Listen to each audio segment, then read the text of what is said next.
Assalamualaikum warahmatullahi wabarakatuh. Alhamdulillah, alhamdulillahilladzi hadana bil huda wa dinil haq wa bihi nasta'in ala umuri dunya wad din.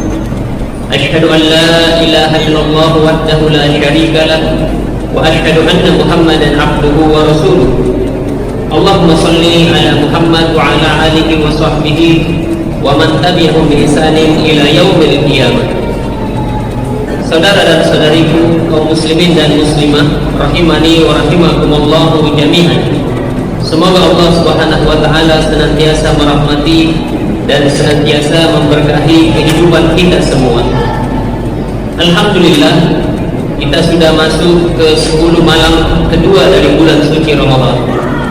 10 malam kedua ini lebih utama dari 10 malam pertama, dan nanti 10 malam ketiga itu lebih utama daripada 10 malam kedua. Dan ini kita manfaatkan karena kita tidak pernah tahu di hari apa, di detik berapa Allah Subhanahu wa taala menutup kehidupan kita.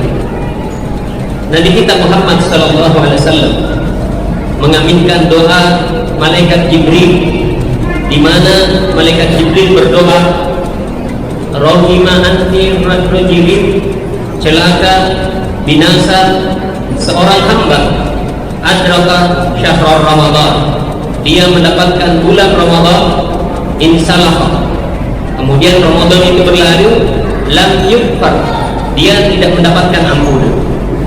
Ini doa malaikat Jibril, pemimpin dari pemimpin malaikat, dan diaminkan oleh pemimpin dari pemimpin para nabi.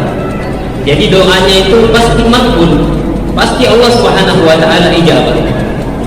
Jadi orang yang tidak dapat keutamaan di bulan Ramadan, pasti dia tidak dapat keutamaan di luar bulan Ramadan. Karena di sini Allah buka selebar-lebarnya peluang untuk pengampun. Allah tutup pintu neraka, Allah buka pintu surga, Allah ikat syaitan-syaitan. Dalam kondisi luar biasa peluang untuk beramal soleh, dan dia tidak manfaatkan, pasti di luar Ramadan dia lebih parah lagi daripada kondisinya di sini. Nabi kita Muhammad SAW di 3 hadis diriwayatkan oleh Imam Bukhari dan Muslim dari sahabat Abu Hurairah radhiyallahu taala anhu. Nabi bersabda, "Man shoma Ramadan," siapa yang berpuasa di bulan Ramadan. Apa hukumnya berpuasa? Wajib, fardu ain. Kemudian yang kedua, Nabi bersabda, "Man qama Ramadan," siapa yang sholat malam di bulan Ramadan. Apa hukumnya sholat malam? Hukumnya sunnah muakkadah, sunnah yang sangat ditekankan. Di hadis yang lain Nabi bersabda, "Man qama Lailatul Qadri," siapa yang berdiri sholat malam di malam Lailatul Qadar. Apa hukumnya sholat malam di malam Lailatul Qadar? Ini afdal, perkara yang sangat-sangat utama. Imanan wa ihtisaban, semata-mata karena panggilan iman dan mengharapkan pahala di sisi Allah. Apa janji yang Allah berikan? Ghufira lahu ma taqaddam min dzambi, akan diampuni dosa-dosanya yang telah lalu. Jadi kesimpulannya, manusia itu ketika dia diampuni, selesai sudah urusannya.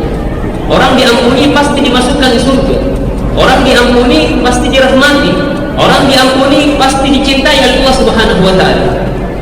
Dan orang yang tidak mendapatkan ampunan setelah dia keluar dari Ramadan, ini betul-betul manusia yang celaka. Pertanyaannya, dosa apa yang diampuni dengan berpuasa di bulan Ramadan? Dosa apa yang diampuni dengan sholat malam dan mendapatkan malam Lailatul Qadar? Maka jawabannya, kata para ulama, yang diampuni adalah as-saghair, dosa-dosa kecil. Dosa besar itu wajib bertaubat. Dan di bulan Ramadan inilah syahrul maghfirah, momen kita untuk bertaubat. Karena di sini kesempatan bertaubat itu luar biasa. Apa perbedaan dosa kecil dan dosa besar? Kata Abdullah bin Abbas, dosa besar itu aqrab ila sab'in minas sab'in. Dosa besar itu jumlahnya lebih dekat kepada 70 daripada 7 saja. Para ulama ahli takhir mereka menjelaskan bahwa ada 6 kaidah dalam membedakan dosa kecil atau dosa besar. Ini penting karena kalau dosa besar itu tidak diampuni dengan amal soleh, dia harus bertobat khusus. Yang pertama, kullu dzambin khatamahu binnar, semua dosa yang Allah ancam dengan neraka. Jadi kalau ada dosa ujung-ujungnya diancam neraka, itu menunjukkan dosanya dosa besar. Yang kedua, kullu dzambin khatamahu bil laknah, semua dosa yang Allah ancam dengan laknat. Apa itu laknat? Laknat itu artinya bughdur rahmat, dijauhkan dari rahmat. Rahmat Allah itu sangat luas, tapi ada orang-orang tertentu yang dia dijauhkan dari rahmat Allah Subhanahu wa taala. Yang ketiga, semua dosa yang Allah Subhanahu wa taala murkai. Allah ghadab kepada orang yang melakukan dosa tersebut. Jadi murka itu marah yang sangat. Kalau ada dosa yubghidullah, Allah murka dengan hamba yang begini dan begini, itu menunjukkan dosanya dosa besar. Kemudian yang keempat, semua dosa yang ditegakkan hudud di dunia.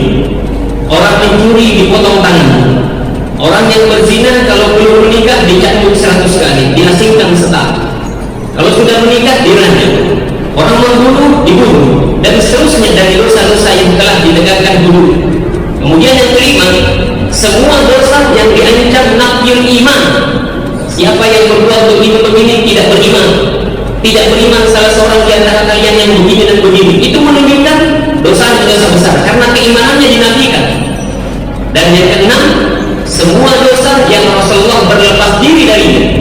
Siapa yang melakukan ini bukan umat, siapa yang melakukan ini bukan golonganmu. Jadi itu 6 kaidah dalam membedakan dosa besar atau dosa kecil. Saudara dan saudariku kaum muslimin dan muslimah rahimani wa rahimakumullah jami'an. Jadi ketika orang melakukan dosa, dia wajib bertobat dengan, kalau dosanya dosa besar. Kalau dosa kecil itu diampuni dengan amal saleh. Allah berfirman dalam surat An-Nisa ayat ke-31, "In tajtanibul kaba'ir ma tunhauna anhu, nukaffir ankum sayyi'atikum wa nudkhilkum mudkhalan karima." Kalau kalian menjauhi dosa-dosa besar, maka kami akan ampuni dosa-dosa kecil kalian, dan kami akan masukkan kalian ke tempat masuk yang mulia, yaitu surga. Di dalam Sahih Muslim, Rasulullah bersabda, "As-salawatul khamsu, al-jum'atu ila al-jum'ati, ar-ramadhan ila ramadhan, mukaffirat lima bainahunna ijtinabal kaba'ir." Dari satu salat kepada salat yang lain, dari satu Jumat kepada Jumat yang lain, dari satu Ramadan ke Ramadan yang lain, itu menghapuskan dosa yang ada di antara keduanya. Apa syaratnya? Kalau dia jauhi dosa-dosa besar. Berarti yang diampuni itu dosa kecil, karena dosa besar dikecualikan. Dia tidak diampuni kecuali dengan bertaubat. Imam Nawawi rahimahullah taala dalam kitabnya Riyadhus Shalihin, beliau menjelaskan 3 syarat diampuninya dosa. Dan ini syarat, kalau tidak terpenuhi syaratnya, maka orang itu tidak dianggap bertaubat dan dianggap belum bertaubat dia. Yang pertama, an-nadam, penyesalan. Jadi kalau orang bertobat dari dosa besarnya, dia wajib menyesal. Tidak boleh dosa itu dia kenang, tidak boleh dosa itu dia jadikan memori dan jadi kebanggaan. Itu tidak sah tobatnya kalau orang mengatakan atau meyakini dosa seperti ini. Jadi harus dia sesali. Selezat apapun dosa itu, senikmat apapun kemaksiatan yang pernah dia cicipi, ketika dia bertobat harus dihadirkan penyesalan. Nabi bersabda, an-nadamu taubat, penyesalan itu taubat. Jadi orang kalau dia bertobat saja, dia tidak sesali, tidak dianggap dia bertobat. Disinilah susahnya orang bertobat. Orang bertobat itu sebenarnya di dalam Ramadan dan di luar Ramadan bisa dia bertobat. Tapi yang menjadi masalah, bisa saja hadirkan penyesalan. Sementara orang kalau maksiat itu kan dia tergiur dengan dosa itu, dia terpengaruh dengan kenikmatan maksiat itu, jadi dia cicipi, dia lakukan, dia kerjakan. Ketika dia bertobat, wajib dia sesali. Kapan dia tidak menyesal, tidak dianggap dia bertobat. Kenapa manusia harus menyesal ketika dia bertobat? Yang pertama, tidak ada manusia di dunia ini yang Allah izinkan untuk maksiat. Siapapun dia, walaupun Nabi, tidak pernah Allah izinkan manusia siapapun dia untuk bermaksiat. Jadi ketika Anda bermaksiat, itu pengkhianatan terbesar kepada Tuhan kalian. Jadi wajib Anda sesali. Kenapa Anda berkhianat? Tidak pernah Allah izinkan untuk melakukan itu, tapi Anda lakukan. Yang kedua, dosa itu sama seperti utang. Jadi orang yang melakukan dosa, dia berutang kepada Allah Subhanahu wa Ta'ala, dan dia harus menebus dengan dua cara. Yang pertama bertobat, yang kedua dianggap. Ini cara menebus dosa. Jadi harus kita sesali. Kenapa kita lakukan dosa? Orang menipu 10 tahun yang lalu. Dari hasil penipuannya dia beli ini, dia beli itu, dia dapatkan ini, dapatkan itu. Sekarang dia masih rasa lezatnya dosa yang 10 tahun? Jawabannya tidak. Tapi tumpukan-tumpukan dosanya sampai sekarang tercatat dengan rapi di catatan para malaikat. Sementara nikmatnya sudah berlalu. Dan begitu yang namanya dosa, enak senang ketika itu, saat itu, ketika berlalu hilang sudah. Yang tertinggal hanyalah tumpukan-tumpukan catatan hitam dan hilang. Jadi itu wajib disesali. Yang kedua, syaratnya harus ikhlas. Ikhlas itu artinya membebaskan diri. Kalau kemaksiatan yang dia kerjakan, maka dia harus berhenti ketika dia bertobat. Itulah salah seorang tabi'in, Ka'ab al-Ahrar, dia berkata, orang yang beribadah di bulan Ramadan, kemudian dia berniat setelah Ramadan dia kembali berbuat dosa, tidak diterima ibadahnya. Jadi dia berhenti dari maksiat karena bulan Ramadan saja. Selesai Ramadan, dia kembali lagi maksiat. Dan ini kita khawatir, hampir tiap tahun kita begini. Jadi dari tahun ke tahun begitu saja, tidak ada yang meningkat, tidak ada yang berkembang. Karena memang niatnya begitu. Di Ramadan dia bertobat, selesai Ramadan kembali lagi. Yang dulunya pengkhianat, yang dulunya penipu, dia penipu. Jadi ketika seseorang bertobat, dia harus ikhlas. Dia berhenti dari dosa itu. Kalau dia mencuri, dia berhenti. Kalau dia menerima sogok, dia berhenti. Kalau dia korupsi, dia berhenti. Kalau dia berzina, naudzubillah min dzalik, makan riba, ketika dia bertobat, dia berhenti dari semua dosa. Itu kalau dosa yang dia kerjakan. Kalau kewajiban yang dia tinggalkan, ketika dia ikhlas, dia harus kerjakan. Dia dulunya tidak sholat, ketika dia bertobat harus dia sholat. Dulu dia tidak puasa, ketika dia bertobat harus dia puasa. Kalau muslimah, dulu dia tidak menutup auratnya, ketika dia bertobat dia harus menutup auratnya. Jadi orang yang bertobat itu kelihatan, tidak bisa sembunyi-sembunyi orang bertobat ini. Oh, bapak ini dia sudah bertobat. Kenapa? Kemarin kita sogok dia terima, sekarang dia tidak mau, berarti dia bertobat. Alhamdulillah, bapak ini bertobat, kemarin dia tidak sholat, sekarang dia sholat. Karena orang bertobat itu kelihatan dia, tidak bisa sembunyi-sembunyi kalau dosa besar yang dia kerjakan. Kemudian yang terakhir, yang ketiga, al-azm. Dia berjanji untuk tidak mengulangi dosa itu kembali di kemudian hari. Ini harus ada ketika orang bertobat. Itulah kenapa orang beribadah di bulan Ramadan tidak diterima ibadahnya, karena dia tidak pernah berjanji nanti setelah Ramadan saya kembali lagi rusak seperti sedia kala. Naudzubillah min dzalik. Dan di sini permainan setan hebat.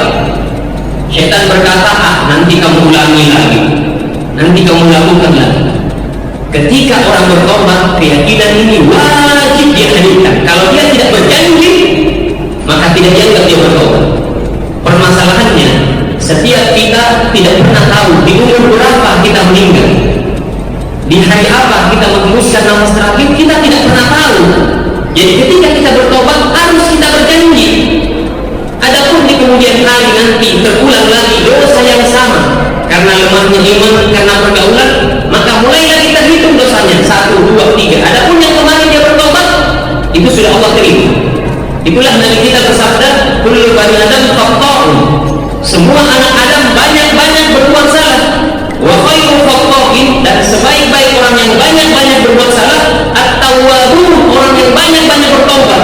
Karena bertobat itu bukan 1 kali dalam hidup, bukan 10 kali, bukan 100 kali, mungkin ratusan kali atau mungkin ribuan kali dengan dosa-dosa yang sama. Yang jelas ketika dia bertobat harus dihadirkan itu. Saya tidak akan mengulanginya lagi. Itu harus azam dia, harus bertekad. Kalau toh terjadi di kemudian hari, mulai lagi kita hitung dosanya. Yang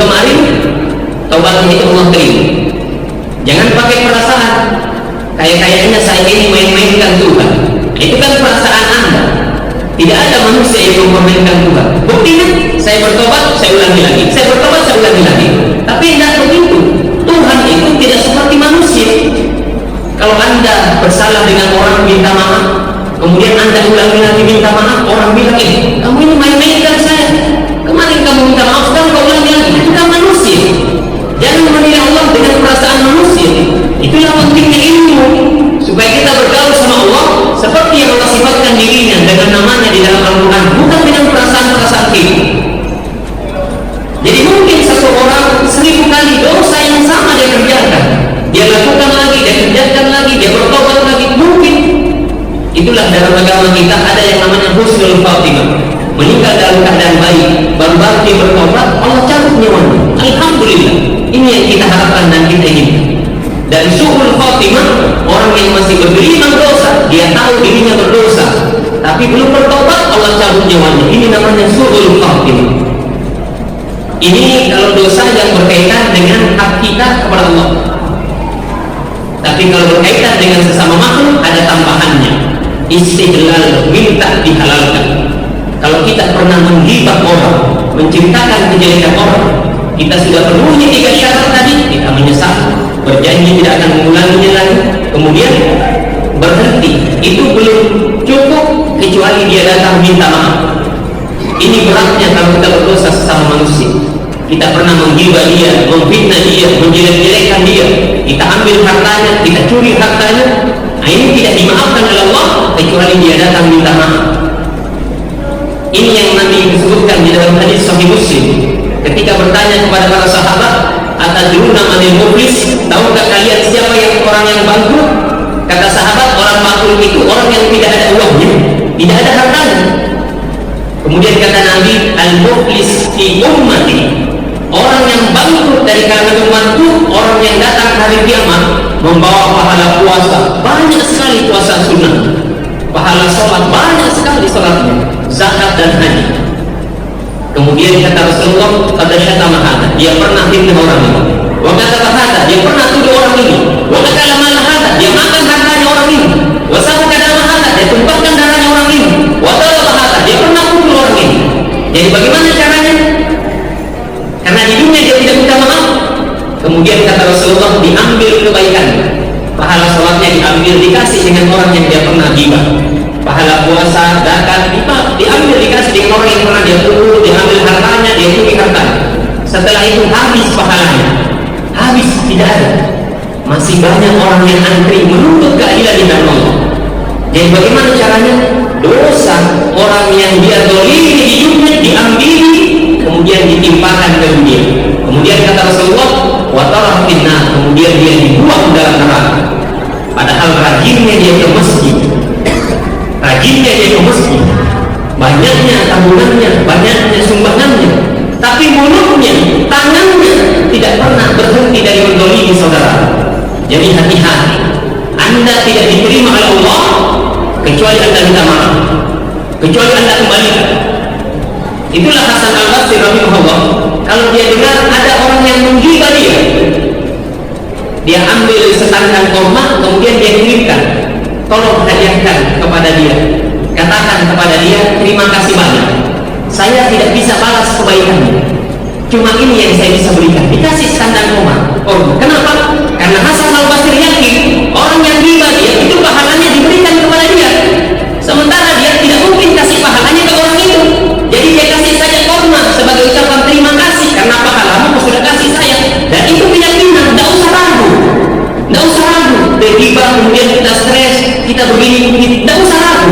Ada Allah Subhanahu wa taala, biarkan saja dia menghina, dia menghibah. Allah Subhanahu wa taala tidak buta, Allah tidak tuli.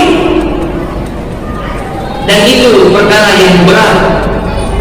Orangnya sudah meninggal, bagaimana kita mau memulihkan? Pernah kita ghibah dia, caranya kita doakan, ya Allah ampunilah si fulan, berilah dia keutamaan, terimalah seluruh amal ibadahnya. Di tempat-tempat yang pernah kita menghibah orang, di situ kita puji orang tersebut. Begitu juga masalah harta, kita kembalikan. Kalau orangnya sudah meninggal, dikasih ahli warisnya. Kalau ahli warisnya tidak ada, bersedekah di masjid dengan niat pahalanya ini supaya untuk orang-orang yang pernah saya ambil hartanya. Jadi itulah orang yang korupsi. Kalau dia tidak ditangkap sama KPK, itu syaratnya yang bertobat harus dia kembalikan uang ini, karena itu bukan miliknya dia. Nasallallahu alaihi wasallam. Ini perkara yang berat, saudara. Kenapa? Karena kita tidak pernah belajar dulu baru beramal. Rata-rata kita beramal dulu baru mau mencari-cari. Wallahu a'lam bishawab. Ini yang bisa kita sampaikan. Mudah-mudahan bulan ini menjadikan momen yang terbaik dari kehidupan kita. Semoga Allah Subhanahu wa taala mengampuni dosa-dosa kita yang telah lalu, dan semoga Allah Subhanahu wa taala memberi kita kekuatan dan kemampuan untuk senantiasa beribadah di dalam Ramadan dan di luar Ramadan. Wabillahi taufiq wal hidayah. Assalamualaikum warahmatullahi wabarakatuh.